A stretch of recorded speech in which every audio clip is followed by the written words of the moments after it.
Hi, I'm Rob Hislop. You're watching ICANN Media. We are on the trade show floor at the Global Petroleum Show. Lots of new technology here, and some that's trying to make its way into the oil industry. And that's where we find ourselves right now at Technosub with Ryan Wilson. Ryan, thanks for joining us here on ICANN Media. Pleasure's all mine. Nice to meet you guys. Thank you. So tell us, this is your first year at the Global Petroleum Show as far as being a vendor. Absolutely. The first year this year, we came by last year to take a scope of the show to see where our company would fit in it, and it's a really good fit for us, being primarily in the mining industry, but now we've got a lot of new technologies we can bring forward to the oil and gas. So what is it about this show do you think that can help you out?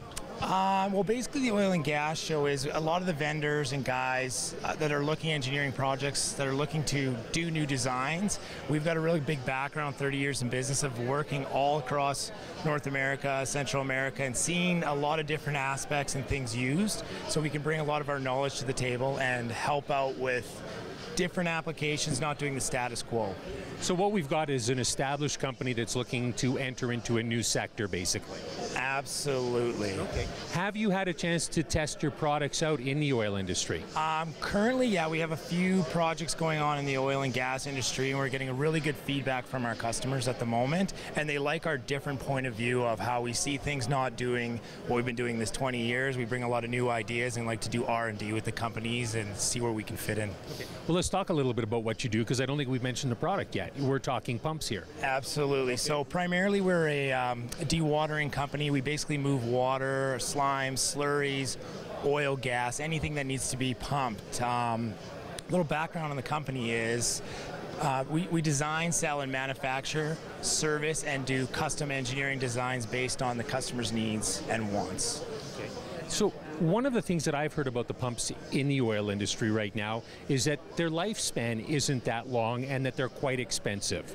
How can you combat something like that, or at least help out the oil industry when it comes to maybe improving lifespan of the equipment? One of the things we do a lot of the times, we're not always just trying to say this is the product you need. We like to actually do a test project with them, put some of our equipment in, send some of our engineers, work with them at no charge, and actually find out what the root cause and issue is why, let's say, on a pump is failing. So we'll actually take it back when it fails, dissect it, look at it, and either custom make the metals, the bearings, or what we can do to make the pump last longer. So every time we like to break it down and do a full analysis of it, take pictures and send it back to the client so they can have a look and be like, okay, this is an issue, and we like to come at it that way. So you have had some experience in the oil industry. What sort of challenges have you come upon?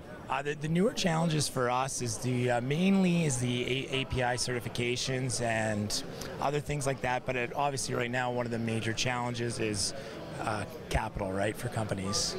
So one of the benefits we always look for efficiency, because we're used to working in very remote areas, whether it's in the Arctic Circle or down in third world countries where energy is very expensive and hard to get to. So number one thing we like to look at too is efficiency. How can we make this more efficient, get more bang for buck out of it, use less energy to get more movement or other things. Have you had any issues? So obviously you've had your pumps in all sorts of different scenarios. Oil sands, though, have you dealt with anything like what we've got up in northern Alberta?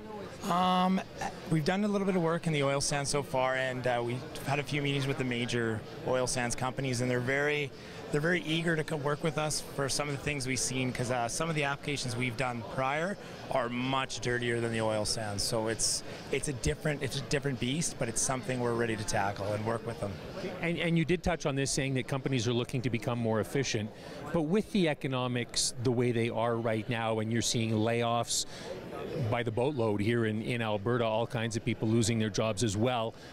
Is this a time when companies are looking at your product saying, yeah, it's time to invest? Absolutely. Being an engineer myself and working for some of the smaller major companies, number one thing is to make it more efficient, more streamlined, and easier to work with. If you don't have to bring in the third-party engineering firm to do a big study that takes a year, the time you're losing and the money you're losing at the same time is less economical, where we can come and deliver engineering support right up to the manufacturing and down to turnkey projects to commissioning right on site and working with the guys.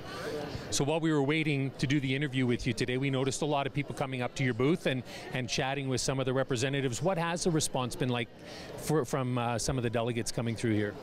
In all honesty, the guys are pretty excited. They're asking a lot of questions. So when we like to work with people, we're not always saying what we have is the best solution, but we want to work with them. What we try to find is something that'll work the best for them within their budget constraints, right? You can obviously have the best thing out there, but the budget comes down, so we have to work within that. So we ask them a bunch of questions that, okay, what's the budget? What are you guys trying to do? How do you want it to work? So we always ask the customer first, like what does actually you need, right? We don't tell them what they need, and we try to work with them via educating them, right? Why this is failing, why these things are happening, and why these things are doing what they're doing. Obviously good too for people to be able to use a Canadian product. So absolutely. One of the benefits is we have a massive inventory being a Canadian company. So usually when companies call, they're always, how long is the delivery? And we're usually like, okay, we'll send it out today. So we keep a stock, we always keep backup systems for the companies we do business with as a safety net, so there's no downtime for them, and we just exchange it out and then do a repair and go from there. Well, Ryan, good luck. Hey, thank you very much. Nice meeting you. Thank you. We've been chatting with Ryan Wilson of Technosub here on ICANN Media.